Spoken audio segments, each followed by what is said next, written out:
Hi everyone, this is Dr. Avani Ratan. I'm your faculty at Conceptual Psychiatry and I'm here today to help you with the topic on group therapy. Let us start with. So firstly, we'll look at what were the previously asked questions regarding group therapy in the examination. So the very first was write a note on group therapy. And the second was discuss about theories of group therapy. How would you plan to select members for the group therapy? What are the stages of group development? And discuss about clinical implications of group therapy. So today's lecture would cover all of these topics that are required from the examination point of view. Now, moving on. So what are the factors that are required in group therapy? The first few factors are regarding the therapeutic factors. Then we would be discussing about the interpersonal learning, post which we would be talking about group cohesiveness. And lastly, we would be also looking at the therapeutic factors and we will be integrating all of them. Now, starting with, why do people improve in group therapy? So Yalom, he calls the powerful forces in the group therapy as therapeutic factors. So you could think of them as the active ingredients that make the therapy work. He has listed 11 factors. The very first is installation of hope. The second one is universality. Third is imparting information. Fourth is altruism. Fifth is corrective recapitulation of the primary family group. Sixth is development of socializing techniques. Seventh is imitative behavior. Eighth is interpersonal learning group cohesiveness. Ninth is catharsis. And 10th is the existential factors. So these are the 11 factors which are mentioned by Yalom, which are the therapeutic factors used in group therapy. Now, starting with the installation of hope. Here, the clients, they gain courage when they see others improve, right? They think if it worked for them, if it worked for the other group members, maybe it can work for me as well, right? So here, hope is not just positive thinking. Research shows hopeful expectations predict better outcomes. Now, how actually hope works? So, new members, they often feel hopeless, but seeing older members, they share the success stories, which creates further optimism. So, the therapists, they play a role, which is setting the expectations, offering encouragement, and highlighting progress. So as an example, if we look at an 80-year-old woman entering a group reluctantly, she hears another elderly member say that, I was exactly like you when I joined. I thought nothing could help me, but this group changed my life. I learned I deserve care and friendship. So this message is more powerful than anything or than any therapist could have ever said. So that's how hope works in therapy. All right, moving on to universality. Now, what is universality? That I am not alone in my struggles. So many clients, they feel that their problems are unique. Probably their problems are shameful or are too strange. So in groups, they hear others share the same fears. They share the same secrets and the feelings, and they experience the relief together. So it reduces isolation and it fosters connections, right? Here, this would reduces isolation and also it fosters connection. Right.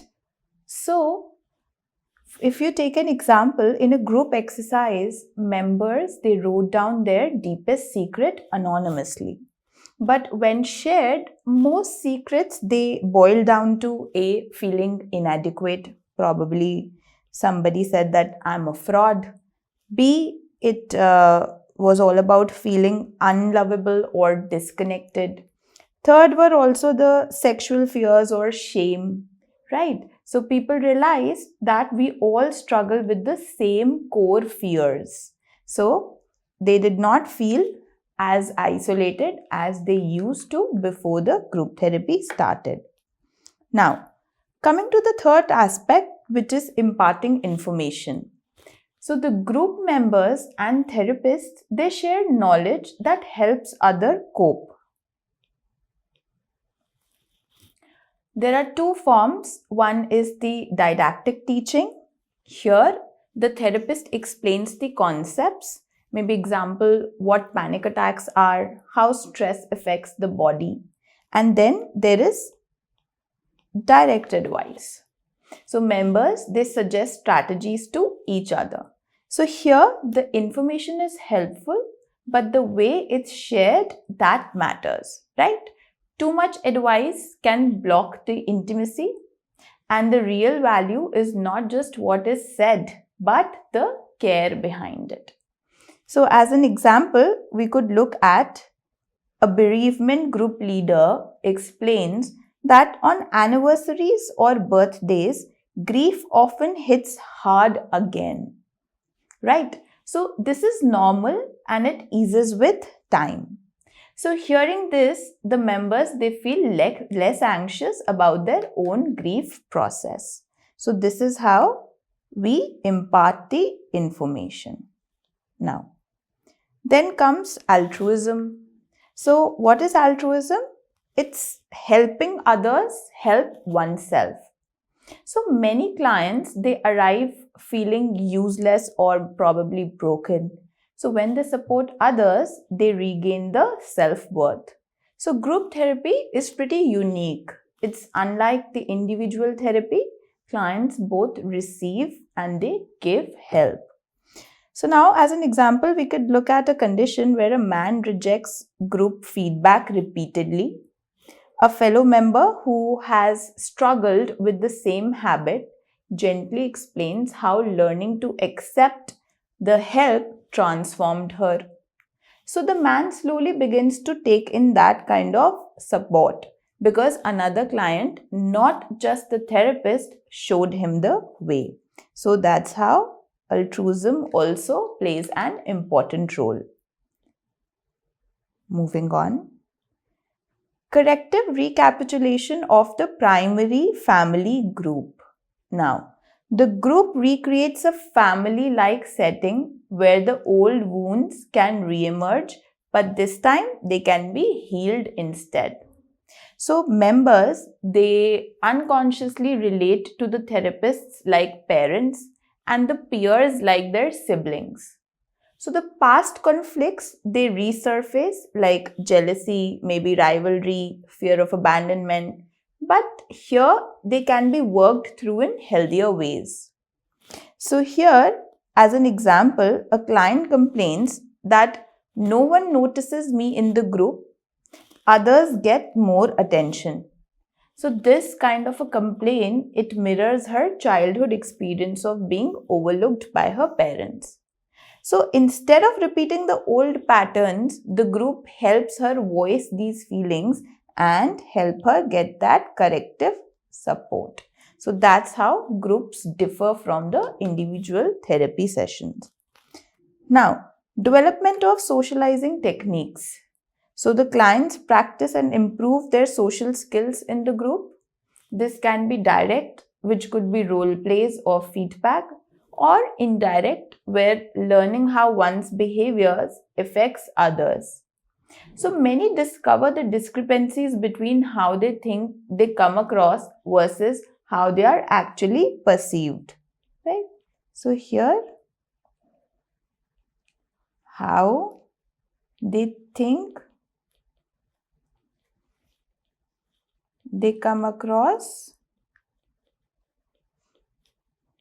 versus how they are actually perceived.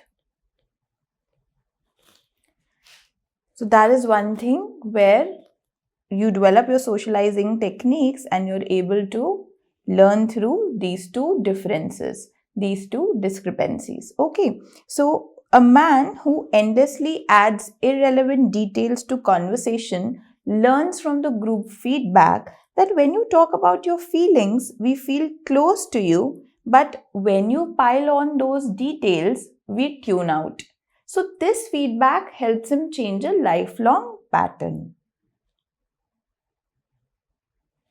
Now you see how a group aids to your progress, right? Now, coming on to imitative behavior. So clients, they learn by observing and modeling the therapists or the peers. They try on new behaviors, some fit, some don't, but experimentation, it leads to the growth. So especially it's powerful in the early group stages.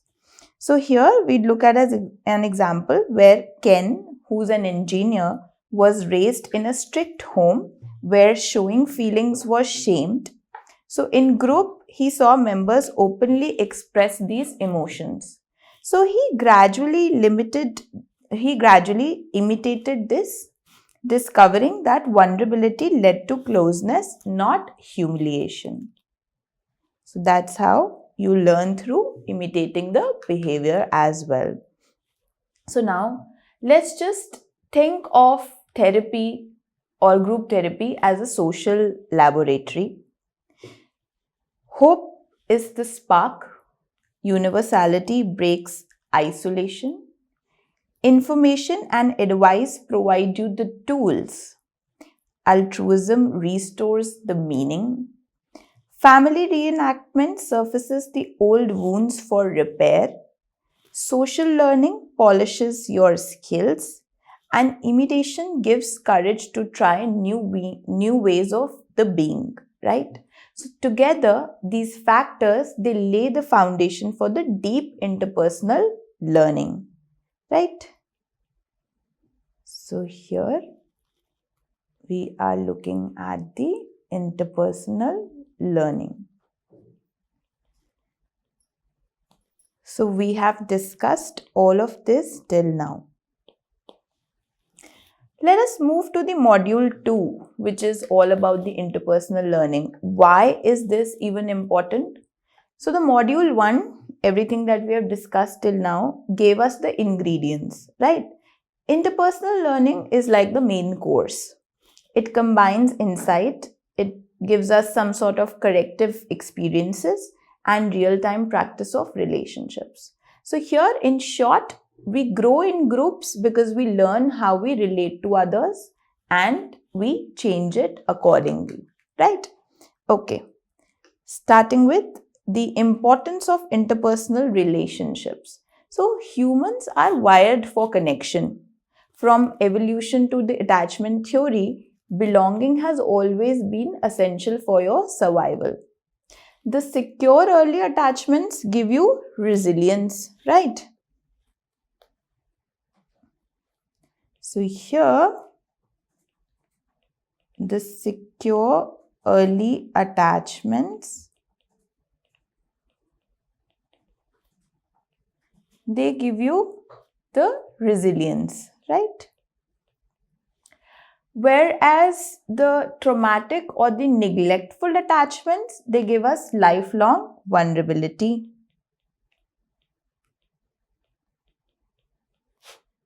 Traumatic, insecure or neglectful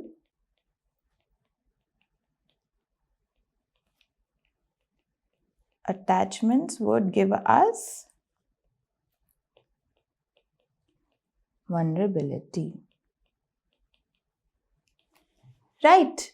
So modern research, what does it say? That loneliness increases the risk of death as much as smoking or obesity. Social connection, this protects against the illness, right? If you have somebody who has cancer, HIV that is progressing, you would always see that the social connections here would matter a lot. So many clients, they enter therapy because of, relational difficulties, probably feeling unloved, rejected, or even isolated. So group therapy directly addresses this core issue. So as an example, let us look at Alina. She has bipolar disorder and has OCD as well. She avoided intimacy due to shame. In group, she practiced asking for support, and later she dared to wake her boyfriend at night when she was anxious.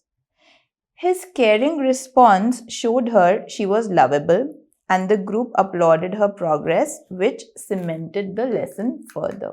Right? So, that is the importance of interpersonal relationships. Moving on to the corrective emotional experience. Now, re experiencing the old painful relational patterns in the group, but here there's a twist. It's in a healthier and in a more healing way. So, the outcome naturally becomes better. So, it's not enough to just understand your problems intellectually. You must feel and, relive them safely. How would it even work? So the painful emotions, they get triggered, maybe the fear of rejection, right? So here, the painful emotions, they get triggered. Instead of the old negative response, the group responds with empathy. They give the support and they make the person feel accepted. So this creates a new emotional memory. So if you extend support, you provide, some sort of acceptance, and the group is empathetic towards the person, what would this do? It would create new emotional memory. Okay, so client fears that if I share my anger, people will leave me. So in a group, she voices that anger. So instead of abandonment, the members, they stay engaged. This disconfirms her core belief and allows the growth. Why? Because it was in a healthier and in a much healing way than in a rejected manner, right?